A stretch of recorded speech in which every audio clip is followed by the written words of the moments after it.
जिसके हाथ में चाय का जूठा कप देना चाहिए उसके हाथ में हमने देश दे दिया।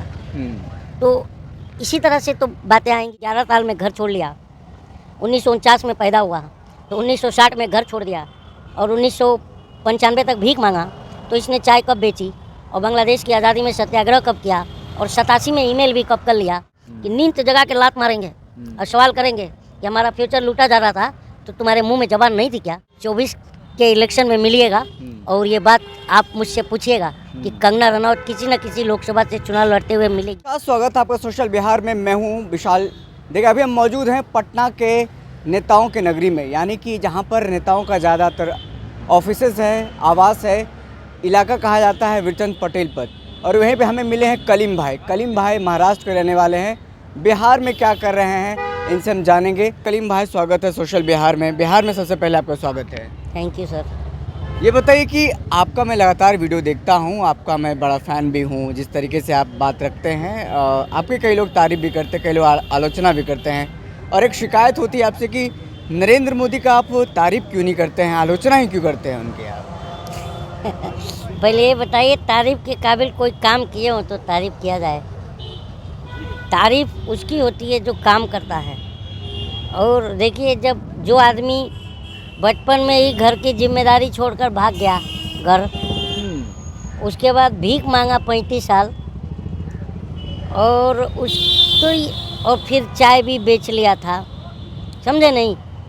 और 1987 में ईमेल भी कर लिया था, ठीक है ना। और जब बांग्लादेश आज़ाद हुआ तो उसके लिए सत्याग्रह भी कर लिया था। इतना झूठ बोलता है वो आदमी, उसके बाद भी लोग झूठ क्यों को सच क्यों मान रहे हैं। मैं इस पर ही तो खोज में निकला हूँ कि कहीं तो कोई मिले जो जिसे जनता हमारी जो अंधभक्त हैं वो मतलब बताएं कि जो आदमी कह रहा है कि मैंने 11 साल में घर छोड़ लिया, 1949 में पैदा हुआ तो 1960 में घर छोड़ दिया और 1995 तक भीख मांगा तो इसने चाय कब बेची और बांग्लादेश की आज़ादी में सत्याग्रह कब किया और 87 में ईमेल भी कब कर लिया। तो ये सब जो झूठ है ना, ये कब तक झेलेंगे। ये झूठ जो है ये हमारे बच्चों का फ्यूचर बर्बाद करेगा, ये समझाने हम निकले हैं। और क्या है वो हमें भी पता है कि लोग गीता और रामायण और कुरान पढ़कर नहीं जागे तो हमारी और आपकी बातों से क्या जागेंगे। फिर भी जो कोशिश है वो जारी है। तो ये आप तो जिस तरीके से बातें बता रहे हैं, उनके समर्थक का कहना है कि वो देश सेवा के लिए घर छोड़ दिया था, पत्नी को छोड़ दिया। समर्थक तो अपने बाप को भी बाप नहीं मानते हैं। क्या बात कर रहे हैं? हाँ, और नरेंद्र मोदी जी को अपना बाप मानते हैं। देखें ही संबित पात्रा, सॉरी जो गोबर में कोई नूर ढूंढता है टीवी पे बैठ के, उसने कहा था ना कि नरेंद्र मोदी देश के बाप हैं, क्योंकि वो तो चाटुकारिता करके वो एनजीसी का कंगना रनौत ने भी कहा था। हाँ, कंगना रनौत ने भी कहा था। वो रन आउट हो गई, अभी नहीं पता चला आपको? अच्छा है। हाँ, तो क्या होता है जब कोई बॉलीवुड से रन आउट होता है तो वो क्या करता है पता है? पॉलिटिक्स में अपनी ज़मीन तलाश करता है। तो मुझे आप ये बूम लेकर आप 24 के इलेक्शन में मिलिएगा और ये बात आप मुझसे पूछिएगा कि कंगना रनौत किसी न किसी लोकसभा से चुनाव लड़ते हुए मिलेगी। अच्छा, मोदी का जादू चल रहा है कि नहीं? 5 राज्यों में से 3 राज्यों में जादू तो मैं मानता हूँ। देखिए, जादूगर अनपढ़ होता है, अब पढ़े लिखों को भी बेवकूफ़ बनाता है। देखे नहीं रोड पर जादू दिखाने वालों को? पढ़े लिखे होते हैं क्या?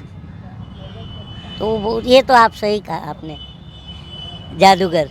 तो लोग उनको वोट क्यों कर रहे हैं जब आपने इतना सारा कुछ बता दिया कि लोग उनको वोट क्यों कर रहे हैं, इतना पसंद क्यों कर रहे हैं? मध्य प्रदेश में उनके नाम पे चुनाव लड़ा गया। अभी 40 से 50 सुप्रीम कोर्ट के वकील गए हैं सुप्रीम कोर्ट में, पता है ना। सबसे बड़ा मुद्दा क्या है? ईवीएम।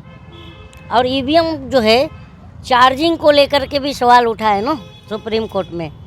हाँ, कि जब स्ट्रांग रूम में ईवीएम रखी गई उसके बाद से फुल चार्जिंग करने के लिए बिना किसी को बताए चार्ज भी किया गया है, तो चुनाव आयोग पर तो सवाल उठ गया है ना। तो ये बात है कि चुनाव आयोग ने देश को चुना लगा दिया है। सत्ता पक्ष कहती है कि जब वो हारते हैं तो ईवीएम कमज़ोर हो जाती है, ईवीएम को लूट तन कहा जाता है, जब वो जीतती है तो ईवीएम पे कोई असर नहीं पड़ता है। चुनाव आयोग ने तो कहा था कि आप आइए और मुझे बताइए कि इसमें कहाँ पर फॉल्स है, अब मुझे चैलेंज कीजिए। देखिए, जब तो कहा था देखिए, जब तक ईवीएम खुद नहीं कहेगी कि मेरे साथ छेड़छाड़ हुआ है, तब तक वो नहीं मानेगी चुनाव आयोग। देखिए, हम जनता है ना, हम ही वोटर है ना। जब हमें विश्वास नहीं है तो चुनाव आयोग को चाहिए कि हमारी विश्वसनीयता को साबित करे। जब हमें ईवीएम से चुनाव नहीं चाहिए तो तुम ज़बरदस्ती, अगर आप तंबाकू और गुटखा नहीं खाते हैं, अब मैं ज़बरदस्ती आपके मुंह में ठूसूं तो खाएंगे? बिल्कुल नहीं। तो हम चाह रहे हैं कि ईवीएम से, हम जनता, हम चाह रहे हैं ईवीएम से चुनाव ना हो और ज़बरदस्ती कराया जा रहा है। तो आप इसको किस तरह से देखते हैं, ये बताइए। सही बात है। कलीम भाई, कई लोग कहते हैं 2014 के बाद देश आज़ाद हुआ है। कर्नल रनौत भी ने कहा था कि आपको लगता है देश 2014 के बाद आज़ाद हुआ है और आज़ादी हमें लीज पर मिली है?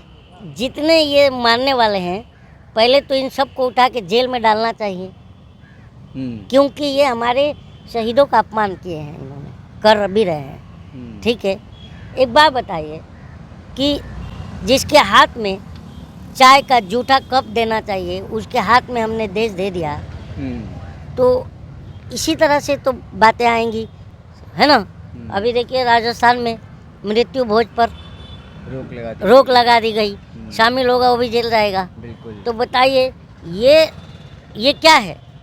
मृत्यु भोज तो एक परंपरा है, कोई मर जाता है तो हिंदू धर्म में 13वीं होती है, मृत्यु भोज होता है, और मुस्लिम धर्म में तीजा होता है, 40वां होता है।